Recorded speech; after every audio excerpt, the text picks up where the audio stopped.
Hola, ¿qué tal? Te hablan los pastores Cristian y Eli Bravo. Queremos darte la bienvenida por estar aquí en este canal, en donde tu vida será enriquecida.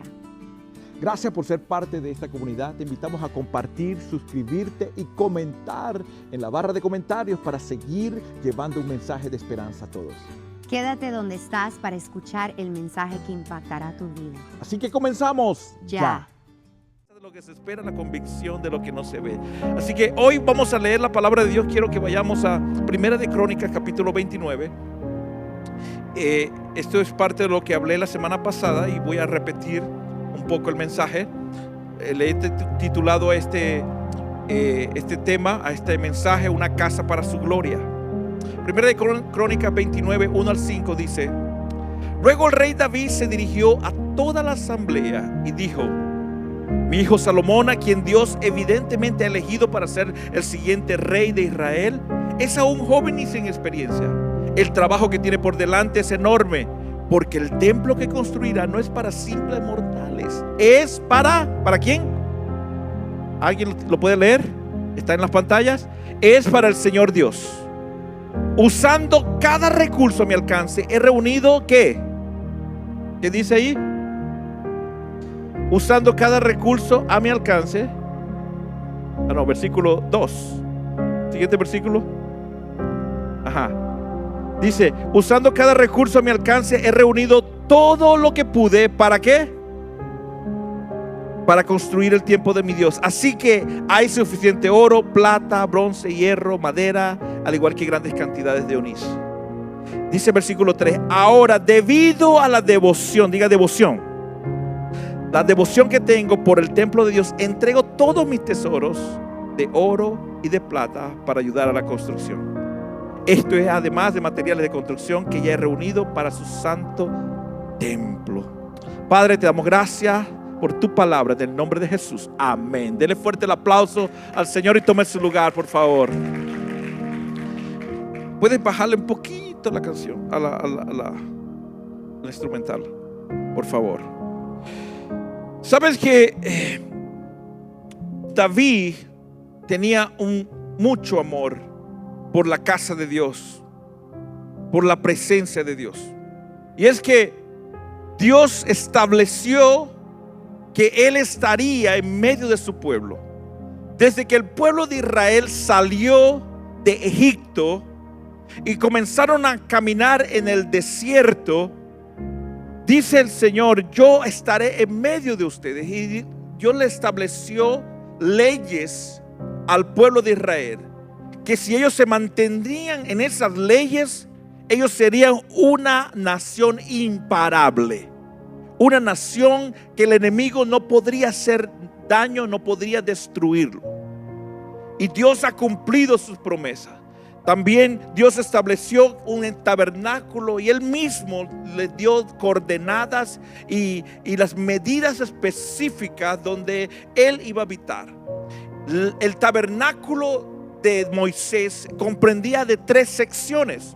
La primera sección eran los atrios. Los atrios eran como el patio donde donde traían los sacrificios.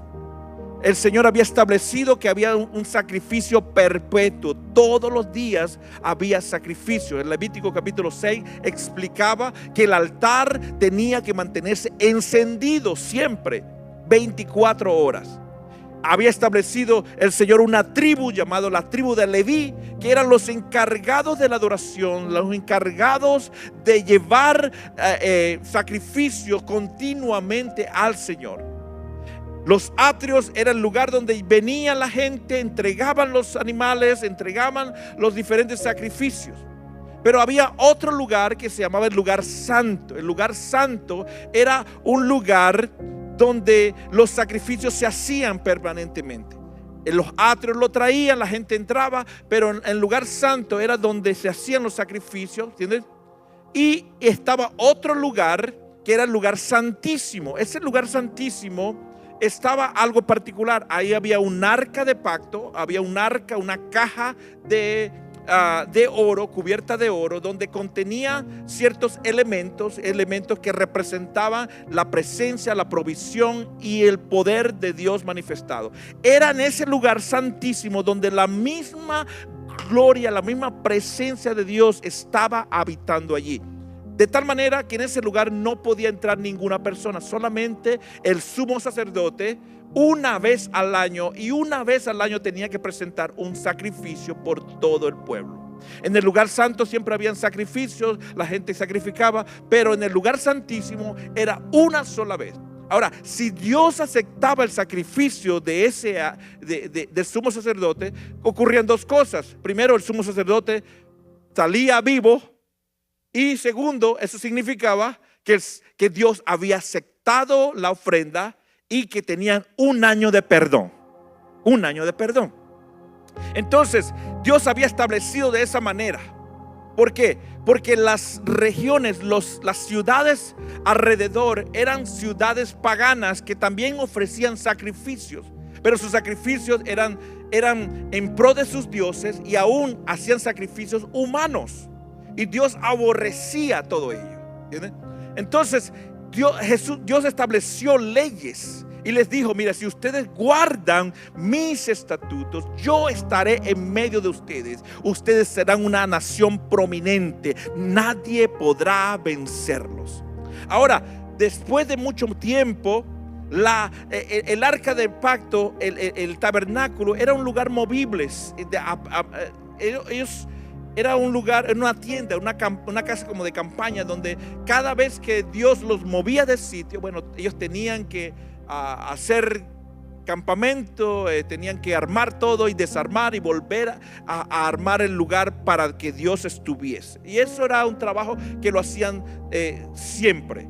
Sin embargo, después, cuando Dios comienza a establecer reyes, que el primer rey fue Saúl. Saúl fue un hombre que Dios levantó también de una familia muy humilde. Sin embargo, este hombre despreció la presencia de Dios, el arca de pacto, y iba por muchos lugares. En esa ocasión, el arca de pacto, casi al final de su reinado, el arca de pacto fue capturada por los filisteos, los enemigos, y eso causó muchos estragos. Pero luego, después de que este Saúl, Dios lo desechara por desobediente, Dios levanta a otro hombre, el segundo rey de Israel más importante, se llamó David. Diga conmigo, David. David era un hombre que amaba a Dios, era un joven que se guardaba para Dios. Él era un pastor de ovejas, pero Dios lo saca de ser pastor de ovejas para ser pastor de su pueblo Israel. ¿Entiendes? Y lo levanta, lo usa poderosamente. Y este hombre tenía un deseo vivo por la presencia de Dios. ¿Por qué? Porque me imagino que él ya había escuchado las historias de Israel, había escuchado cómo habían sufrido, cómo Dios lo había sacado de Egipto poderosamente, y cómo la columna de nube iba con ellos, la columna de fuego en la noche. Es decir, la mano poderosa de Dios había sido tangible, y esto lo pasaban de generación en generación, porque Dios le había dicho al pueblo de Israel que tenían que contar las maravillas de Dios, tenían que seguir hablando de lo que Dios ha hecho. Por eso es importante testificar. La gente necesita escuchar qué es lo que Dios ha hecho en tu vida, ¿entiendes?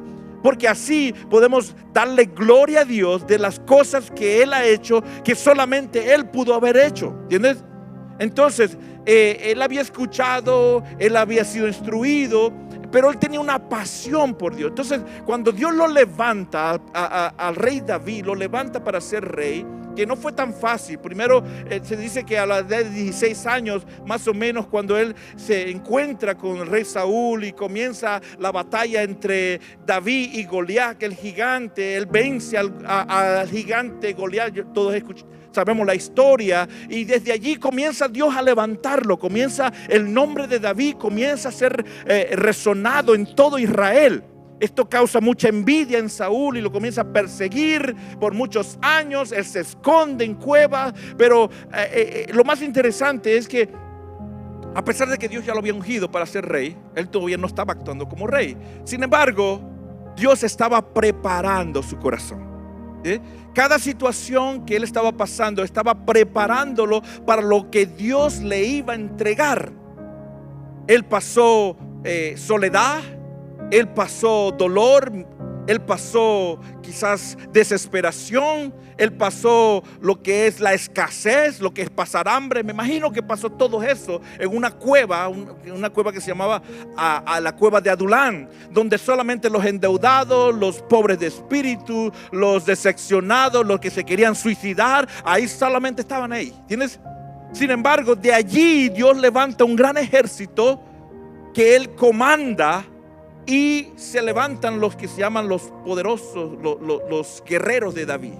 Son hombres que hicieron hazañas increíbles. Bueno, pero una de las cosas que me llama la atención es que en segunda de Samuel, más o menos como en los capítulos 3, 4, donde él es nombrado como rey de Israel y él conquista Jerusalén, la ciudad de David, comienza. Lo primero que él hace es: yo quiero traer el arca de Dios.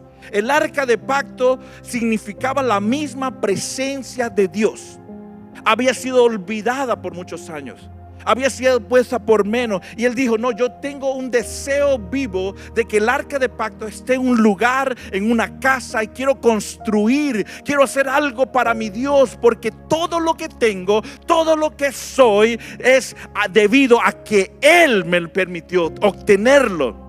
¿Sí? Él sabía que todos los méritos, todo lo que él había hecho, no se debía a su propio esfuerzo, sino que la mano de Dios estuvo sobre él. ¿Y para cuántos Dios ha estado sobre sus vidas? ¿Cuántos pueden dar gloria a Dios por ello? Aleluya, celebre, celebre. Porque Dios ha sido bueno, ¿verdad? Entonces, entre esos deseos de construir algo para Dios, dice la Biblia que en 2 Samuel capítulo, creo que es el capítulo 6, dice que él se da cuenta de que el arca de pacto estaba en un lugar, ¿entiendes?, cerca de los filisteos, en una casa de un hombre llamado Abinadab. Allí estuvo por 20 años.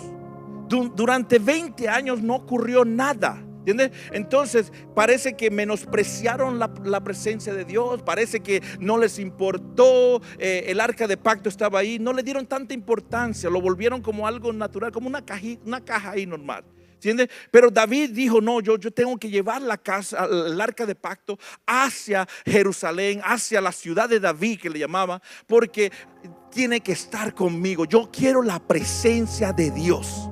Yo quiero la presencia de Dios. Entonces él había reunido, gloria a Dios, él había reunido dinero, todo lo que él había obtenido. De hecho, cuando tú lees la historia de David, es asombrosa. Yo estuve leyendo un buen rato desde esta semana, leyendo cada historia, y es interesante que cada lugar que él conquistaba, los tesoros que obtenía, él decía: no, yo no lo voy a obtener para mí, eso es para mi Dios. Y él estaba almacenando cantidad de oro, cantidad de plata, cantidad de bronce, de hierro. Lo estaba almacenando porque él tenía una pasión por Dios, ¿sí? Entonces dice la Biblia que cuando él fue a agarrarla de Abinadab, bueno, se llevaron el arca y se las pusieron en unas mulas, en unos burros nuevos, en unos toros nuevos, y Dios no le agradó eso, ¿entiendes? Entonces uno de los hijos de los sacerdotes, Usa, toca el arca, muere. A eso causa que David se entristezca y dice: no, yo no me quiero llevar la arca de pacto, mejor se la vamos a poner en la casa de otro hombre llamado Obed-Edom. Y dice la Biblia que estuvo en la casa de este hombre Obed-Edom. Este hombre Obed-Edom trató el arca de pacto de forma diferente. Entendía que era un objeto sagrado, de tal manera que la cuidó, y solamente le faltaron 3 meses. Solamente tuvo en su casa 3 meses, que en 3 meses la misma presencia produjo prosperidad. Y la prosperidad era tan visible que la gente decía: porque por causa del arca de pacto, la bendición de Dios está en la familia de Obed-Edom. Pero había estado en la casa de Abinadab por 20 años y no se nombra nada. La Biblia no destaca nada que había ocurrido. Pero solamente le faltaron 3 meses para producir cambios visibles, notorios, que esto le llegó la noticia a David. Y David dijo: bueno, yo quiero la presencia de Dios a mi vida. No, vamos a agarrarla, vamos a traerla. Y esta vez hicieron lo correcto, porque Dios se había enojado, porque la manera como tenían que cargar el arca de pacto no era la manera como ellos habían hecho. Todas las cosas Dios lo había estipulado de forma rigurosa. ¿Sí? Y una de las maneras como se tenía que cargar el arca de pacto era por los hombros de los hombres santos levitas. Tenía que verse cargado. Eso no era para que unos animales lo cargaran. Entonces, ya cuando ellos entendieron y se dieron cuenta de la manera como Dios quiere que se hagan las cosas, entonces David lo hizo otra vez, celebró. Me encanta la actitud de David. Dice que él se puso vestiduras vil y comenzó a danzar para el Señor. Tanto que su esposa Mical lo mira desde lejos y dice: ay, qué vergüenza, el rey danzando, qué vergüenza. Y dice que David le dijo: por causa de mi Dios soy capaz de humillarme, por causa de mi Dios, porque todo lo que tengo, dice, Dios me lo ha dado, y en vez de dártelo a tu papá y a tu herencia, Dios me lo dio a mí. Tremendo, ¿verdad? Ahora, ¿qué quiero llevar con todo esto, esta historia? Para que ustedes sepan que en el capítulo 29 que acabamos de leer, es Primera Crónica 29, David ya tenía el deseo de construir un arca, un lugar, una casa para Dios. Pero Dios le había dicho: no, tú no puedes hacerlo porque habías derramado mucha sangre en muchas batallas y no quiero, pero uno de tus descendientes lo va a hacer. Entonces ya David en el capítulo 29 de Primera Crónica ya está viejo. Él estaba con ansias, pero él ya había acomodado todo. Y él le prepara a su hijo Salomón la cantidad, dice más de 200 toneladas. Dijimos que un carro pesa aproximadamente 2 toneladas. Imagínense 200, ¿cuántos carros serían? ¿100 carros? 100 carros en solamente oro. Eso no incluyendo la plata, eso no incluyendo el bronce, eso no incluyendo hierro. Y así dice que todos, y él retó, en el capítulo 29, retó al pueblo, a los jefes, a los principales de familia, a los jefes de tribu de Israel, a los generales, capitanes del ejército. Le dijo: mira, ¿sabes qué? Yo he guardado toda esta cantidad de dinero para mi Dios, porque yo he tenido el deseo de construirle una casa a mi Dios. Ahora, ¿cuántos de ustedes me van a seguir el ejemplo? Entonces dice la Biblia que desde ese momento se levantaron una ofrenda.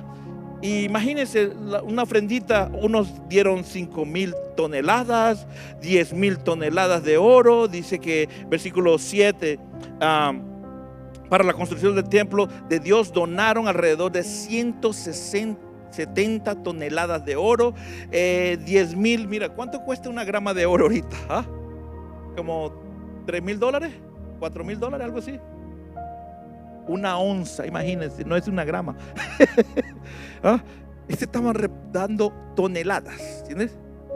Toneladas de oro, de plata refinada para recubrir las paredes de los edificios, para los demás trabajos de oro, la plata para los que harán los artesanos. Es decir, él había recaudado una gran cantidad de tesoros y de artículos solamente para su Dios. Y quiero decirles algo muy importante, que el punto muy importante de esto es que cuando tú tienes una devoción y cuando tus prioridades están definidas por honrar a Dios, a ti no te importa entregarlo todo, porque tú sabes que tu Dios lo merece todo. Amén. Dios se merece lo mejor. Ahora, cuando Dios nos pide algo, no es porque quiera quitarnos, sino porque Él quiere darnos más. Siempre, siempre. Dice la Biblia que construyeron, y Salomón fue el que construyó el gran templo llamado el Templo de Salomón, con una belleza inigualable. Duró, no sé, creo que como unos 20 años de construcción, o no sé cuántos años, pero eso era una belleza que se mantuvo todo hasta el tiempo de Jesús, ¿entiendes? Aunque fue destruido un tiempo, fue reconstruido otra vez, creo que fueron destruidos 2 veces, ¿entienden? Los asirios, los babilonios lo destruyeron, pero lo volvieron a reedificar.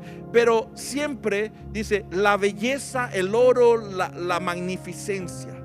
Ahora, cuando yo miro eso, me imagino cómo es Dios. Mire, cuando Dios, la Biblia habla de que un día vamos a estar en calles de oro y mar de cristal, ¿entiendes? Mientras a veces uno está peleando por una gramita de oro, ¿entiendes? Y a veces la que están vendiendo por ahí ni es oro bueno, ¿entiendes? Oro 10 quilates, oro 12 quilates, ¿entiendes?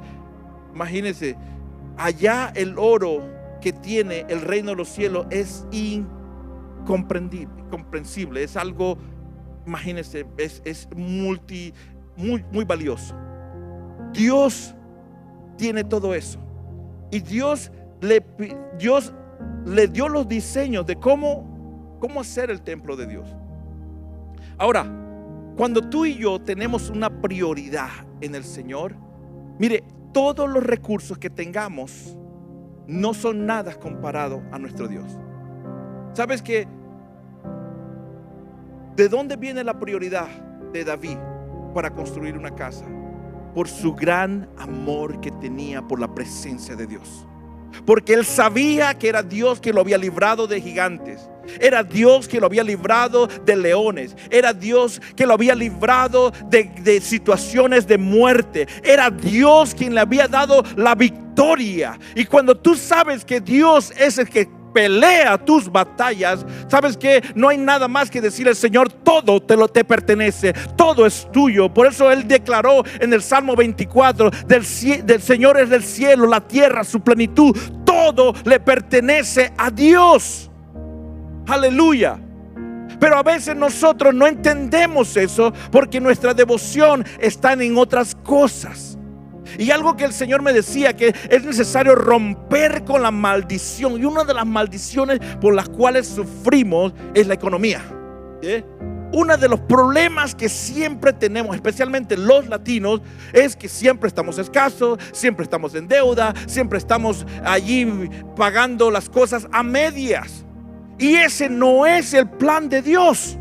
Dios no quiere que tú vivas en escasez. Dios no quiere que tú vivas en miseria. Dios no quiere que tú vivas de préstamo, prestando, viviendo. De hecho, cuando el Señor le estableció la palabra, Dios estableció las leyes al pueblo de Israel, le dijo: ustedes van a ser una nación poderosa, van a ser cabeza y no serán cola, estarán por delante y no serán por atrás. ¿Entiendes? Irán, prestarán y no pedirán prestado. Y esas mismas bendiciones son las que obtenemos. La Biblia dice que en Abraham Dios ha bendecido todas las familias de la tierra.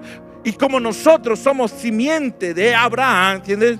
A través de Jesús dice que tenemos todas las promesas. Son sí y son amén. Pero es tiempo de creerle a Dios y de caminar en fe. Ahora, ¿qué es la fe? La fe es acción.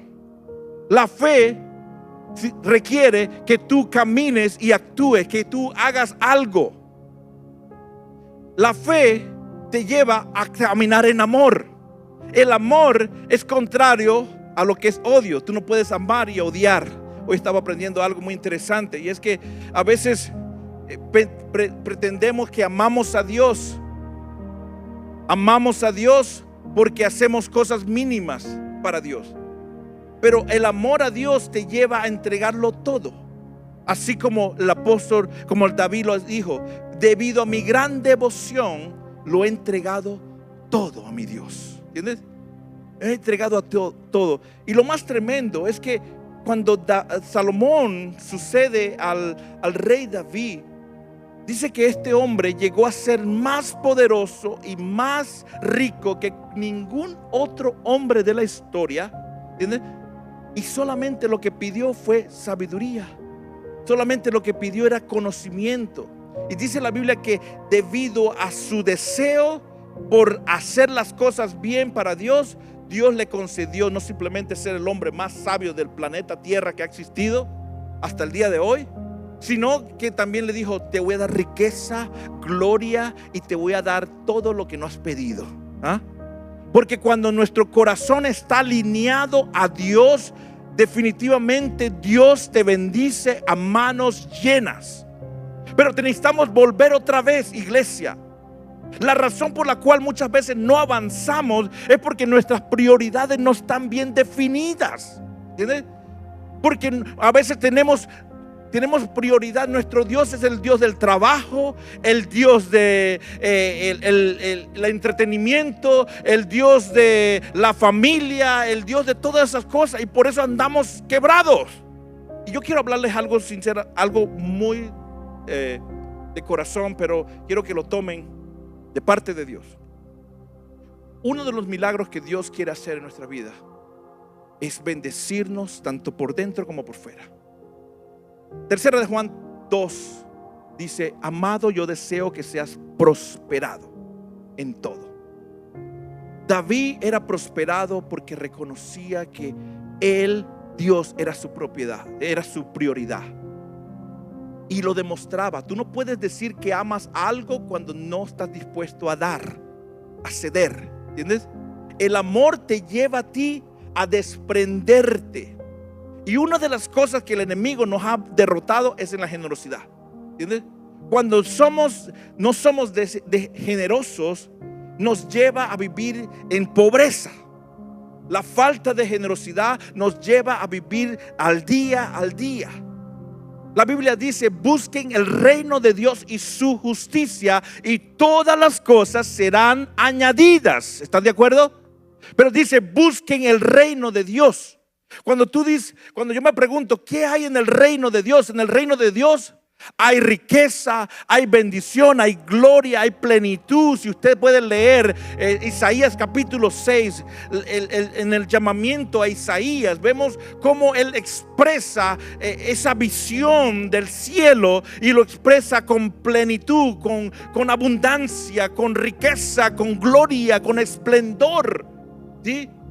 Dios quiere establecer eso en nosotros. No podemos alcanzar, no podemos llegar hasta donde Dios quiere llevarnos cuando siempre estamos quebrados. Y una de las cosas que el Señor nos mandó es en Mateo 28, 19 y 20. ¿Alguien se sabe qué significa, qué dice Mateo 28, 19 y 20? ¿Cuál fue el mensaje que Dios le dio a la iglesia? A ver, ¿sí? Dígalo sin miedo. Id y haced discípulos. ¿A dónde? A todas las naciones. ¿Y qué más? Bautizándoles en el nombre del Padre, del Hijo y del Espíritu Santo. Ahora, ¿cómo uno puede ir a las naciones si no tiene recursos? El Señor me estaba hablando esta semana. No podemos alcanzar a nuestro vecindario si no tenemos recursos, si la iglesia está pobre. Y la iglesia está pobre muchas veces porque no hemos entendido que la generosidad tiene que ser parte fundamental de nuestra vida. Ahora, yo me quedé en shock esta semana de un pastor de Indonesia. Indonesia es el país con menos cristianos. Hace 30 años eran 1% de toda la población. De un país de 288 millones de habitantes. Escuche bien, 288 millones de habitantes, solamente en 1%. En los últimos 30 años ya han subido a un 10%. Un 10% de la población ahorita son cristianos. Y me llamó la atención a este pastor de Indonesia, que levantó una iglesia de más de 100,000 personas en un lugar más pobre, donde el salario de una persona mensual es de $16 al mes. $16 al mes. Construyó una iglesia sin ningún recurso de afuera, solamente creyendo a Dios. Construyó 2 hospitales, construyó centro comercial, construyó lugares para poder albergar a personas, niños, lugares de comida. Y ese es el lugar más vibrante de Indonesia, que está en Papua, Indonesia. Más de 100,000 personas se congregan. Pero una de las claves que aprendí de él, y es que comenzaron a vivir la prosperidad del cielo y comenzaron a vivir lo que dice la palabra de Dios. En Lucas 4:18 dice que el Señor vino a darle buenas nuevas a los pobres. Lo primero que dice es a cambiar la pobreza, ¿entiendes? Ahora, hay algo en nosotros que no está bien, y yo lo digo por mi propio testimonio. Yo vengo de una familia disfuncional, quebrada, no teníamos ni a dónde dormir, todos dormíamos juntos. Dice José Ordóñez que también él viene de esa situación donde todos sus hermanitos, eran como 5 hermanitos, dormían juntos en una cama, y cuando tenían sueños, dice que no sabía si era el sueño del otro o del otro, quién que había soñado aquí, porque como todos estábamos juntos se pasaba. Pero así éramos nosotros. Yo dormía con mi hermanito y dormíamos juntos, y bueno, la cuestión era que vivíamos en una pobreza. Yo recuerdo en una ocasión que era un lugar que era como se le llama como un estudio, pero un estudio no es ni un estudio, era un cuarto, ¿entiendes? Un cuarto donde se dividía con una sábana, y así era el cuarto de allá, era de mi padrastro y mi mamá, y el otro lado era el cuarto de nosotros, ¿entiendes? Con una sábana, y en la otra sábana estaba la cocina. Y yo recuerdo que un día yo estaba tratando de arreglar mis zapatos, y yo estaba arreglando los zapatos porque estaban medio rotos, estaban sucios, estaban feos, y una señora se sintió compasión de mí, y era cristiana. Después supe que era cristiana, y dijo: "Ay, pobrecito, no, es que el niño no tiene zapatos". Bueno, y fue, y ella en su negocio que tenía de reparación de zapatos, lo reparó, lo arregló, lo pintó, y dijo: "Mira, ya tiene zapatos nuevos". Y yo estaba bien feliz porque yo tenía unos zapatos nuevos, pero esa era nuestra vida. Crecimos así, crecimos pobres, crecimos en necesidad. Y además de eso, el alcoholismo, la violencia, los golpes, todo esto comenzaron a dañar, de tal manera que a la edad de 13 años ya yo deseaba estar fuera. Yo no quería estar en la casa, porque yo siempre pensaba que cada fin de semana era peleas, era pleito por culpa del alcoholismo. Yo odiaba los viernes. Llegó un momento de que yo odiaba los viernes. Cuando llegó al Señor a los 14 años, una de las cosas que comienzan a venir es recordar otra vez vivir esa escasez. Viví en escasez, viví en la iglesia, le entregué mi vida al Señor, perdoné todo, pero sin embargo un domingo, escúchame bien, un domingo estoy yo en la iglesia sirviendo a Dios, tocaba la batería y yo estaba ahí bien contento, y fuimos atrás, porque vivíamos en la parte de atrás de la iglesia, y nos damos cuenta de que no había comida. Los músicos de la iglesia, que éramos 3, no teníamos que comer. Y cuando yo llego a la parte de atrás, a mí me dio una tristeza. Y yo dije: Señor, tanto que te servimos, Señor, mi vida la es devoto a ti, Señor. Yo salí de la pobreza y ahora entro en otra pobreza. Entro en otra pobreza contigo. Cuando tú dices en tu palabra que tú proveerás conforme a tus riquezas en gloria. Cuando tú dices: Jehová es mi pastor y nada me faltará. Cuando tú dices en tu palabra: Señor, pídeme, pídeme. No has recibido porque no has pedido. Pedí y se os dará, buscad y hallaréis. Y yo estaba con una tristeza y me puse a llorar, recuerdo eso. Y mi amigo, que era el guitarrista, me abrazó y me dijo: me dijo: Chris, no te pongas así, Dios está con nosotros. Y bueno, salí de ese momento, y yo recuerdo que hice una oración ese momento, y dije: Señor, yo rehúso a creer que tú eres un Dios de pobres. Yo rehúso a creer que que voy a estar viviendo miserable. Señor, tú eres un Dios poderoso. Yo te escuché. Yo tuve la primera experiencia con Dios a los 15 años, donde escuché la voz audible de Dios, y yo supe realmente que era Dios en mi vida. hablándome.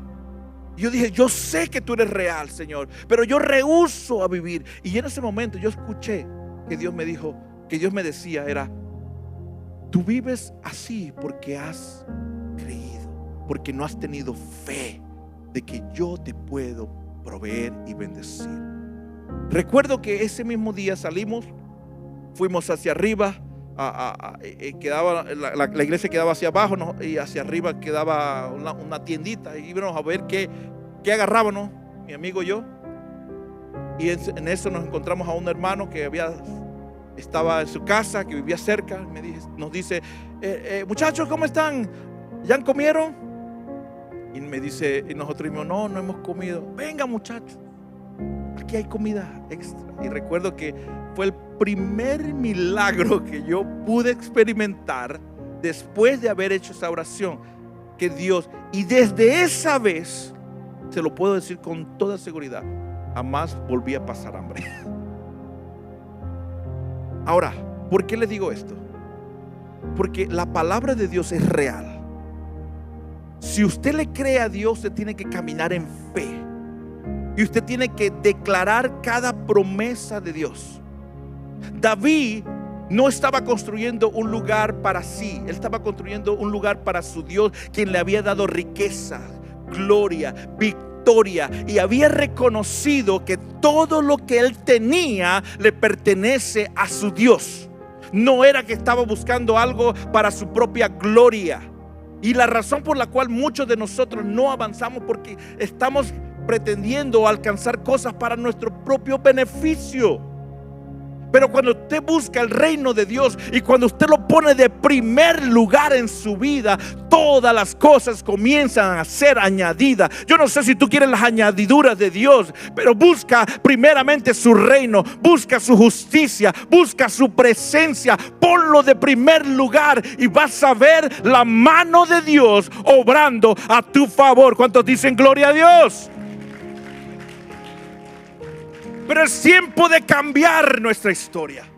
Yo estoy creyendo que esta ciudad se va a levantar, y necesitamos hombres y mujeres que le crean a Dios. Y comenzamos con nuestro corazón generoso. Sabes que la generosidad nos trae felicidad. Y en la próxima semana les voy a compartir un poco más acerca de la generosidad, porque nosotros tenemos que cambiar. Mire, cada vez que vamos a diferentes lugares, por ejemplo, que fuimos esta vez a Colombia, y llevar bendición, qué alegría se siente poder bendecir, ayudar, levantar a otros. Mire, tuvimos una cena para pastores y líderes. Nosotros pagamos todo, gracias a ustedes, a sus aportaciones y a la ofrenda de misiones que tenemos. Pudimos bendecir a esos pastores, que muchos de ellos tenían tiempo que no habían experimentado una buena cena. ¿Entiendes? Y yo le decía, mira, y cuando estaba yo allí, estábamos en esa montaña bien linda, lugar muy bonito. El Espíritu Santo comenzó a hablarme y comencé a sentir que el corazón de ellos ha estado pidiendo: Señor, ¿hasta cuándo? ¿Hasta cuándo vamos a vivir así? ¿Hasta cuándo en pobreza? ¿Hasta cuándo en escasez? ¿Hasta cuándo, Señor, tú nos vas a levantar? Y el Espíritu Santo me decía: hasta que tú creas que yo soy el Dios gran, el gran yo soy, el que puede, Jehová Jireh, Jehová Rafa, Jehová Shaddai, el que pelea por ti. Pero es tiempo de renovar nuestra mente y comenzar a caminar en obediencia, porque si tú no caminas en obediencia, tú nunca vas a obtener lo mejor que Dios tiene para tu vida. Y hay personas que viven en fracaso, viven en escasez, viven en limitaciones, porque no han entendido que la palabra de Dios nos habla de que tenemos que dar. Dice la Biblia: dad y se os dará, medida abundante, rebosada, recibiréis a cambio. Pero hay promesas de parte de Dios. Quiero terminar, ya se me fue el tiempo. Segunda de Corintios capítulo 9 versículo 6 dice: pero esto digo, que el que siembra escasamente, también segará escasamente. El que siembra generosamente, generosamente también segará. Cada uno dé como propuso en su corazón, no con tristeza ni por necesidad, porque Dios ama al dador alegre. Y poderoso es Dios para hacer que abunde, escuche bien, en vosotros toda gracia, a fin de que teniendo siempre en todas las cosas todo lo suficiente, abundéis para toda buena obra. Como está escrito, repartió y dio a los pobres, su justicia permanece para siempre. Versículo 10 dice: y Él da semilla al que siembra y pan al que come. Proveerá y multiplicará vuestra sementera y aumentará los frutos de vuestra justicia, para que estéis enriquecidos en toda liberalidad, la cual produce por medio de nosotros acciones de gracias a Dios. Esto es la palabra de Dios. El pastor de Indonesia pudo levantar hospitales, centros de refugio, centros de comida gratuito, dar miles y miles de dólares a personas a través de sus organizaciones. Todo porque hay un pueblo generoso que sigue aportando. Estuve en Colombia, la iglesia del pastor Satirio dos Santos. Es una iglesia que cuenta con 50 años de ministerio, pero es una iglesia bendecida. Tienen un canal de televisión, tienen radio, tienen más de, no sé, como 2,000 iglesias. Cuentan con recursos para ayudar a la ciudad. Es más, el día que nosotros estuvimos, al siguiente día, el presidente de la República se estaba reuniendo con el pastor Satirio, con sus líderes. El pastor que va a entrar ahorita, ¿cómo se llama el pastor? El presidente que va a entrar, por la influencia que tiene este hombre. Ahora, ¿quién se reúne con una persona pobre que no tiene nada que ofrecer? ¿Sabes por qué Dios nos ha levantado en la iglesia, en la comunidad? Porque cuando nosotros somos generosos, nos abre puertas. Nos abre puertas en las escuelas, nos abre puertas en los sitios públicos, en la ciudad. Somos conocidos por la generosidad. Pero la iglesia necesita entender eso. Hoy, al final, vamos a tener bolsas de comida. Bolsas de comida gratis. ¿De dónde sale? De la generosidad. Generosidad. Y la mayoría viene de la iglesia americana. La iglesia americana, tenemos un budget, un presupuesto de más de unos $60,000 al año en solamente comidas que repartimos. Yo dije, ¿por qué la iglesia latina tenemos escasez? ¿Por qué no se puede levantar gente emprendedora, empresaria, visionaria, dispuesta para emprender el reino? Mire, en Malaquías capítulo 3, versículos 9 y 10 dice que si nosotros damos diezmos y una ofrenda, dice, entonces Dios reprenderá al devorador. Muchos de nosotros no hemos creído esto, porque lamentablemente lo que es finanzas está bien corrompido, y ha habido muchos líderes que han corrompido el tema del dinero, y eso es lamentable. Y yo, de veras, si usted ha sido manipulado por alguien, le pido perdón por aquellos líderes que lo han manipulado para obtener ganancias personales.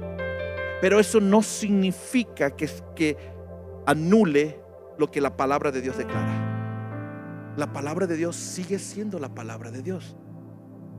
Y si queremos levantar una iglesia donde la gloria de Dios sea manifestada, comienza en la parte donde nos afecta mucho.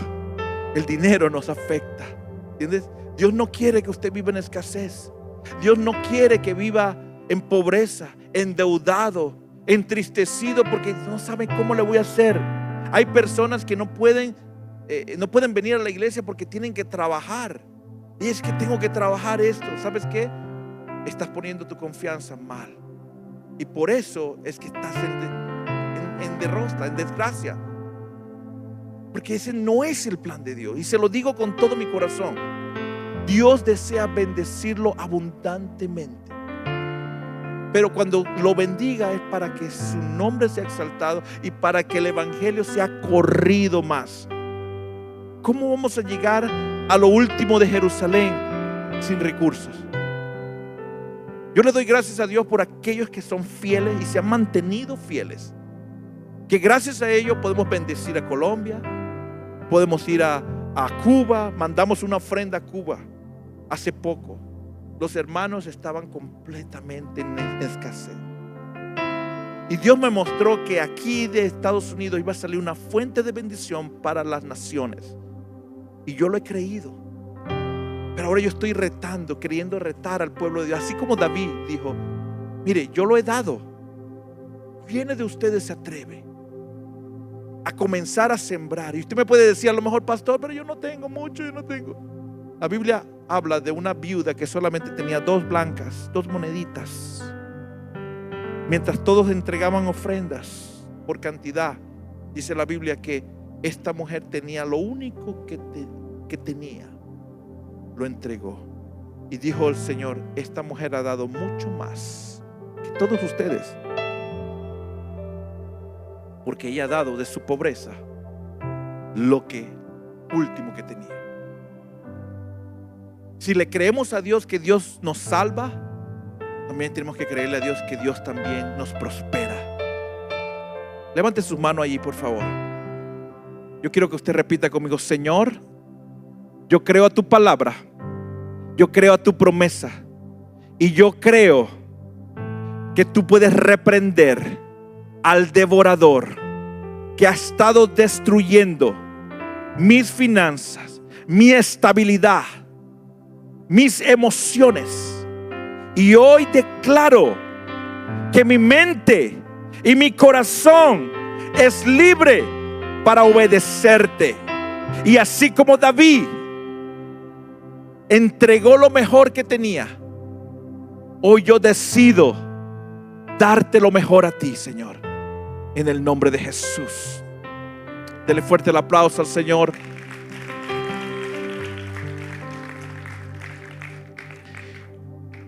Una de las cosas que va a quebrar ese espíritu de miseria es la generosidad. Y la próxima semana les voy a dar razones por las cuales el corazón generoso no simplemente es bendecido, sino que también es prosperado en todo. Un corazón generoso tiene una familia generosa, y si por lo general las familias están unidas. Mire, la escasez no nos deja dormir. Yo he estado en ese momento. Yo he estado en momentos donde la depresión y la ansiedad es como una cosa en el pecho que sientes, que tú dices: ¿cómo lo voy a hacer? ¿Cómo le voy a hacer? ¿Cómo voy a salir de esto? Pero yo le he creído a Dios. Yo le he creído a Dios. Hace unos meses tuve una situación muy fuerte, pero hasta el día de hoy lo sigo creyendo a Dios. Una pérdida increíble. Pero yo dije: Señor, si lo tengo que entregar para ti, voy a entregarlo todo. Y le doy gracias a Dios por la paz que me ha dado. Porque la paz no la puedes medir por tu estabilidad económica. La paz que Dios te da es una paz insuperable, inescrutable. Es algo maravilloso. Y uno de los problemas es el diablo, que nos ha puesto esa mentira de decir: es que no vas a tener, es que no vas a sacarla, y cómo vas a pagar aquí, cómo vas a hacer allá. La Biblia dice: Jehová mi pastor, nada me faltará. En lugares de delicados pastos me hará descansar, confortará mi alma. Cuando tú tienes deudas, las deudas no te pueden confortar tu alma. Las deudas no te dejan dormir en paz. Y yo lo puedo decir porque yo lo he vivido. Y la próxima semana les voy a compartir una historia que viví en el año, hace como 10 años, que cambió mi historia. Otra de las historias. Yo le quiero pedir que se ponga de pie, por favor. Así que la próxima semana no falte, porque esto se va a poner bueno. Y si usted tiene problemas, porque estos problemas de escasez siempre causa emociones a la gente. Yo he tenido gente que nos ha ido de la iglesia porque han dicho, no, es que ustedes están hablando de la prosperidad, el evangelio de la prosperidad. Es que Dios prospera y Dios cambia. Y el evangelio es prosperidad. Cambiar la dirección de una persona que iba de muerte a vida no es prosperidad, ¿entiendes? Restaurar un matrimonio que estaba al divorcio no es prosperidad, ¿entiendes? Sanar a una persona que estaba a punto de morir no es prosperidad, es una prosperidad hasta en tu salud, ¿entiendes? Familia restaurada, eso es prosperidad, ¿entiendes? Quizás la podemos medir de diferentes maneras, pero la prosperidad es el deseo de Dios para sus hijos. Usted no puede hablar de un evangelio de un Dios que salva, que restaura, pero usted está quebrado, que no puede ni dar, no puede ayudar. Ese no es el verdadero evangelio. El verdadero evangelio vino a cambiarnos el destino y la vida completo. Y Dios desea bendecirnos en gran manera. Así que levante sus manos allí. Padre, en el nombre de Jesús, te doy gracias por tus hijos, Señor. Gracias por tu palabra, Señor.